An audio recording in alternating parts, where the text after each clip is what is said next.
Meaning of hoi polloi. Hoi polloi. Hoi polloi. Hoi polloi. Hoi polloi. The term hoi polloi is a Greek phrase that literally translates to the many or the masses.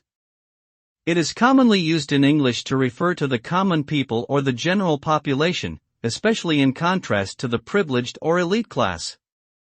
The term can carry connotations of disdain or snobbery towards those considered beneath oneself, but can also be used in a more neutral or descriptive manner. Overall, hoi polloi is a way to distinguish between different social classes or groups based on their perceived status or standing in society.